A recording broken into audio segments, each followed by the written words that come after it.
नमस्कार विद्यार्थी मित्रों, आज हम देखेंगे पद्य नंबर 10 भारत गौरव, जो मैथिली शरण गुप्त द्वारा लिखित है। भारत गौरव पर से ही आपको समझ में आ रहा होगा कि ये जो कविता है, ये जो काव्य है, उसमें क्या कहा गया होगा। इसमें भारत के गौरव, भारत के सम्मान के बारे में बताया गया है। तो सबसे पहले हम जो कवि हैं मैथिली शरण गुप्त, उनके बारे में जान लेते हैं। इनका जो जन्म हुआ था वो 1886 में हुआ था और जो इनका निधन है 1964 में इनका निधन हुआ था। मैथिली शरण गुप्त का जन्म झांसी जिले के चीर में हुआ था। बाल्यावस्था से ही कविता में इनकी रुचि थी। इनकी प्रारंभिक रचनाएं हिंदी की पत्रिका सरस्वती में प्रकाशित हुई, मतलब कि हिंदी रचनाओं की जो इनकी पत्रिका थी सरस्वती में प्रकाशित हुई थी। महावीर प्रसाद द्विवेदी के प्रोत्साहन ने इनके कवि व्यक्तित्व का परिष्कार कर दिया। राम भक्ति में सराबोर पारिवारिक संस्कारों ने इन्हें राम काव्य लिखने के लिए प्रोत्साहित किया। मतलब कि ये राम भक्ति में विलीन थे, राम भक्त थे, इसके लिए इनके परिवार ने इनको राम काव्य लिखने के लिए प्रोत्साहित किया और तत्कालीन राष्ट्रीय परिस्थितियों से प्रभावित होकर इनकी कविताओं में राष्ट्रीय चेतना और स्वदेश गौरव की गूंज सुनाई देने लगी। मतलब कि तत्कालीन वो टाइम पे भारत में स्वतंत्रता संग्राम के काफ़ी प्रयाण हुए, बहुत सारे कार्य हुए, जिसकी वजह से ये वो परिस्थिति में विलीन हो गए और इनकी जो कविताएं होती थी उसमें राष्ट्रीय चेतना, राष्ट्रीय भावना और स्वदेश गौरव की गूंज सुनाई देने लगी। इसी कारण से ये राष्ट्र कवि के संबोधन से भी प्रसिद्ध हुए। इसके कारण इनको राष्ट्र कवि के नाम से भी जाना जाता है। भारत भारती, साकेत, पंचवटी, यशोधरा, विष्णुप्रिया आदि इनकी मुख्य रचनाएं हैं। भारत भारती, साकेत, पंचवटी, यशोधरा, विष्णुप्रिया ये इनकी मुख्य रचनाओं में से रही है। हिंदी साहित्य एवं शिक्षा के क्षेत्र में अनुपम योगदान के कारण इन्हें 1954 में पद्म भूषण की उपाधि से अलंकृत किया गया तथा राज्यसभा का भी सदस्य मनोनीत किया गया। मतलब कि 1954 में इन्हें पद्म भूषण, जो लेखन के क्षेत्र में बहुत बड़ी उपाधि होती है, उससे इनको सम्मानित किया गया और इनको राज्यसभा का सदस्य भी रहने का अवसर मिला।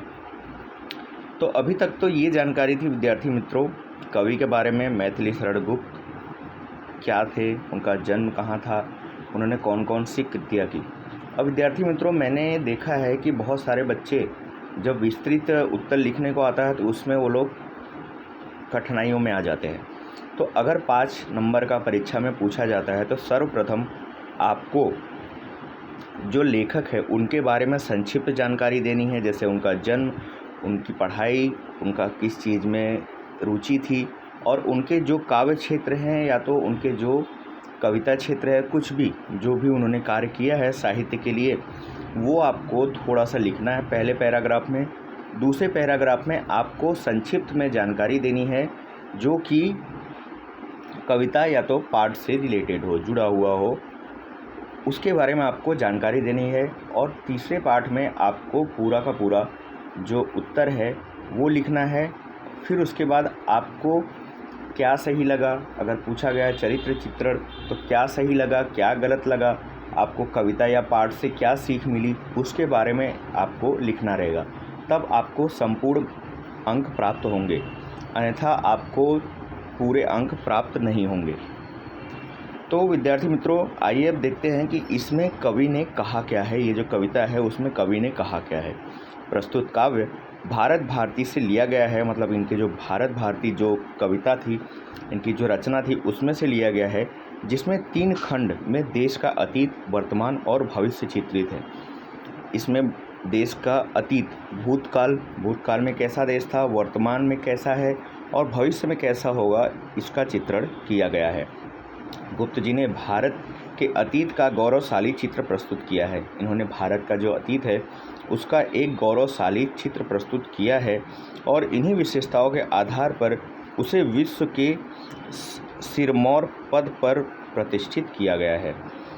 और इन्होंने भारत का जो अतीत है, भारत का जो भूतकाल है, आज हम जो परिस्थिति में हैं उस हिसाब से स्वतंत्रता संग्राम हमारे लिए भूतकाल ही है। तो इस तरीके से इन्होंने भारत की जो विशेषता है, भारत की जो अच्छाइयाँ हैं उसके बारे में इन्होंने वर्णन किया है।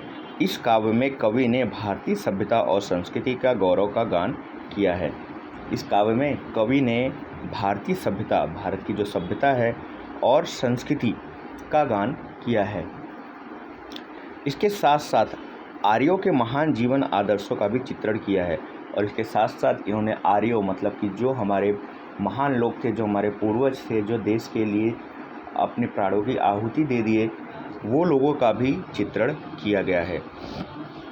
तो आइए हम एक बार इसको पढ़ लेते हैं और आगे के वीडियो में मैं आपको इसका जो सारांश है वो आपको विस्तारपूर्वक समझाऊंगा।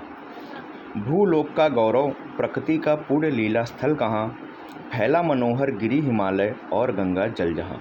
संपूर्ण देशों से अधिक किस देश का उत्कर्ष है, उसका की जो ऋषि भूमि है वह कौन भारतवर्ष है।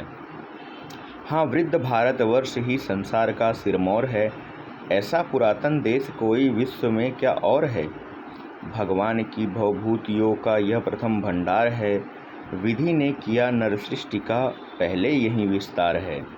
यह पुण्य भूमि प्रसिद्ध है, इसके निवासी आर्य हैं, विद्या कला कौशल सबके जो प्रथम आचार्य हैं। संतान उनकी आज यद्यपि हम यधोगति में पड़े, पर चिन्ह उनकी उच्चता के आज भी कुछ हैं खड़े। वे आर्य ही थे जो कभी अपने लिए जीते न थे, वे स्वार्थ रात हो मोह की मदिरा कभी पीते न थे। संसार के उपकार हित जब जन्म लेते थे सभी, निश्चेष्ट होकर किस तरह वे बैठ सकते थे कभी। मतलब कि यहाँ पे जो हमारा भारतवर्ष है वो किस तरीके से पूरे विश्व में प्रसिद्ध है, किस तरीके से संस्कृति के लिए, संस्कारों के लिए पूरे विश्व में जानी जाती है। और हमारे जो आर्य थे उन्होंने किस तरीके से ये भारत के सिंचन में, भारत के आविष्कार में, भारत के निर्माण में किस तरीके से उन्होंने अपना योगदान दिया, उसके बारे में इसमें बताया गया है। तो विद्यार्थी मित्रों, हम इसका सारांश अगले वीडियो में देखेंगे। आज के लिए इतना ही, धन्यवाद।